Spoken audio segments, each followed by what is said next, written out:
I think we still wanted to be able to make music like Kid A and Amnesiac, but just be much quicker. And so the mood of the recording, anyway, was one of just like having all the instruments on the shelf, whether it's, you know, a laptop or a keyboard or a guitar or a harmonica or whatever. Mm-hmm. And for the song, you grab what you want, even if it's very new technology or even if it's a piano or. And you know, and they're all good for the right song, and they're all bad for the wrong song, and you know, none of them are perfect, but sometimes they're great. And so, you know, I Will sounds great with the guitar, and Backdrifts would sound really stupid with the guitar, and sounds really good with, you know, with the keyboards and the old drum machines. And yeah, it's kind of it's a mixture. The voice is the centre of this record, which I guess is how it should be, because, you know, the lyrics then become a key feature of the songs, which they should be, obviously. So, yeah, I agree. I think he's singing better than he ever has in the studio. I think we're all fairly relaxed, and as a result, that the songs are, you know, you try and steer when you write the songs, you try and steer them onto the record without touching them much, without being seen to let your fears get in the way, or your, you know, it's like you try and make it reach the record without, you know, anybody seeing your hands, in a way. And they just kind of, and then they're finished. So, and I think that's true of the singing as well. You know, Tom is trying to do it so that the song is just sounds like it's coming from somewhere else. I don't know. I suppose we're a lot clearer in our heads now about why we're in a band, and we've just learnt to look on the songs as being kind of bigger than us, and that's what you kind of, that's the weight you feel on your shoulders when you go and record. It's nothing. That's the only pressure, really, because, you know, what else can you do? If Tom comes into the studio and you work on a song together, and at the end of the day you've got a rough version of you know, of whatever, a Pyramid song or of Sail to the Moon or something. You know, you without sounding egotistical, you know it's good, but until it's recorded, you can't relax. So it's that kind of, that's what's fun, that kind of mixture of excitement and fear, and, you know, you can walk around all day with a song in your head thinking, you know, we've just got to record it, and it would be great. And sometimes that takes 3 years, and that's, you know, on the last record we had a song called Motion Picture Soundtrack, and that's 10 years old, you know. Yeah. And you've known that song for 10 years and really wanted to record it, so it's, you know, there's a lot to choose from, really.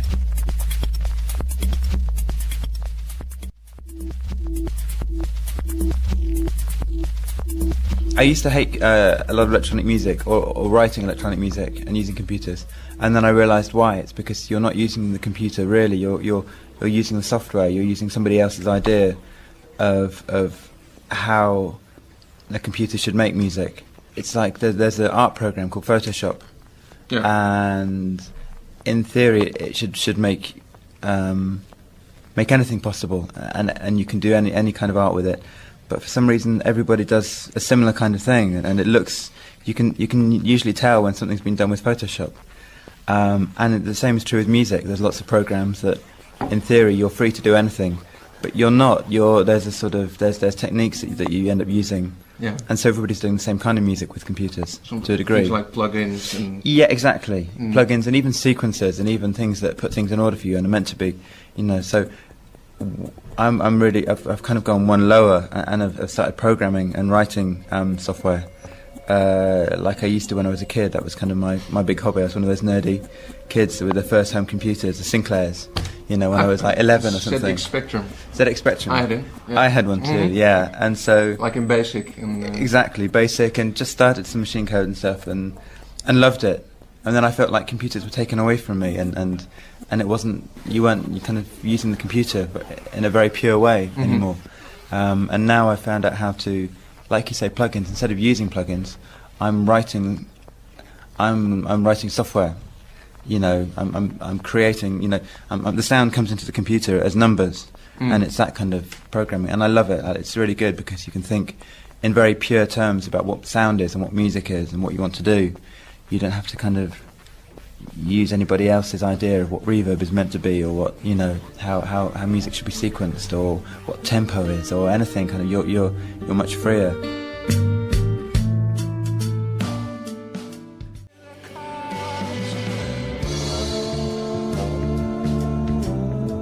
You keep fairly close contact with the fans. That must be kind of, you know, I think your fans at this point are completely willing to go wherever you want to take them, probably. Yeah. Or is it not as simple as that? I don't think it is that simple. No, because I think there's I suppose they do trust us to a degree. I mean, what we're lucky about is that I think we can release a record and rely on a lot of people listening to it very closely, more than once, before deciding what they think of it. And in that sense, I think we're one of the luckiest bands in the world, actually. Sincerely mean that. I think it's amazing, because it means that you can kind of just do your best work. I think you're not worrying about radio play, and you're not worrying about getting new people to like you straight away, or it becomes, you know, I think they're listening to the music in the same way we do, I suppose. I mean, that's what we're starting to believe, because they like the same things from our records that we like. So yeah, which is amazing if you think of it like that. I feel like you at this point have nothing to lose as a band.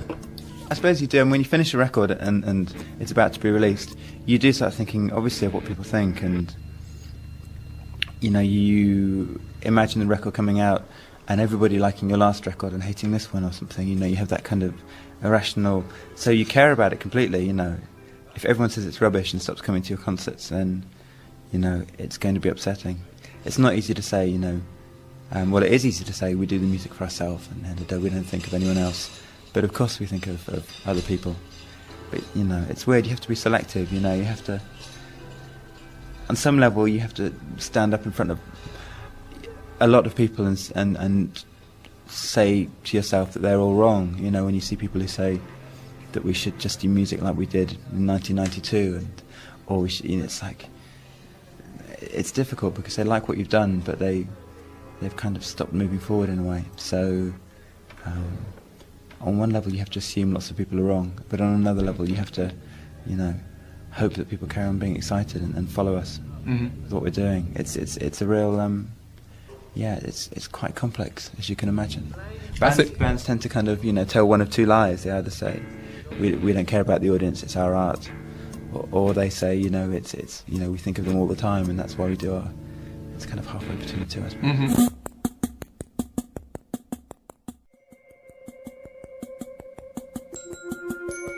You've also made a soundtrack for the film called Body Song. That's right. Can you tell us something about it?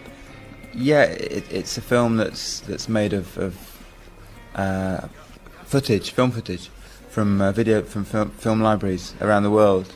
They were collected and just put together by the director Simon Pummel, and there's no talking or story. It's just images and music, and it's like an hour and 15 minutes of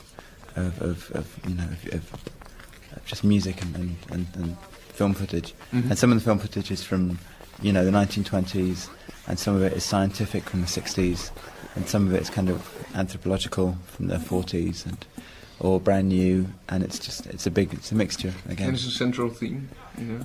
Vaguely connected with the body and right. You know, kind of birth and sex and death and work and things like that. And you worked on it on your own? Yeah, well, yeah. I was just kind of being sent the images and trying to write music for it, and vice versa. I think he was trying to put some of the images to the music I'd written. So, yeah, there's a jazz band we had for a few days, and a string quartet, and there's some guitars and some drum machines, and, you know, it was difficult because, you know, when you've got an hour and 15 minutes, it's very easy to be boring in two different ways. You can be boring because you're repeating the ideas all the time, but it can also be boring if the music's changing all the time and it's never, you've got nothing to hold on to. Right. That can be really exhausting as well, I think. You know, if you're trying too hard to provide some jazz and then some classical music and then So it was. You needed that kind was of a a balance. theme in the music as well. Kind of, yeah. There's sort of themes, but there are different styles of music. How do you see this life within or beyond Radiohead?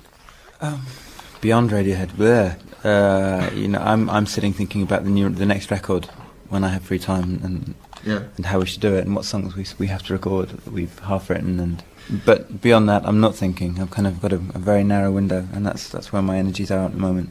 I'm kind of starting down that road of family life very vaguely, but you know, I've got a very ugly dog as well, and I take him for walks.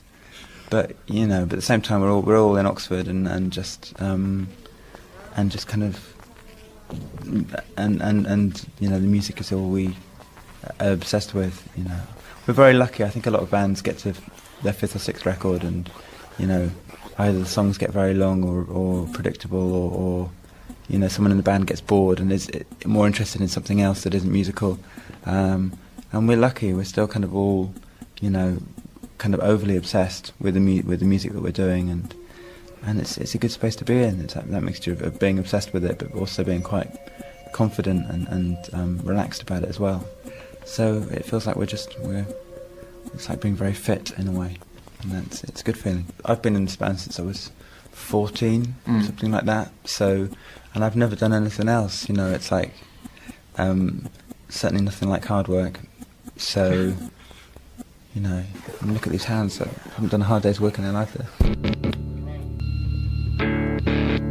It's new, and it's the first thing we recorded on the first day in the studio for the record, and it sounds like that to me. You know, it's like that is the sound of us kind of plugging in and beginning 2 weeks of recording every day a new song, and there's an energy that kind of, and that when we recorded that first, the energy that we got from that kept us going for the rest of the year in a way.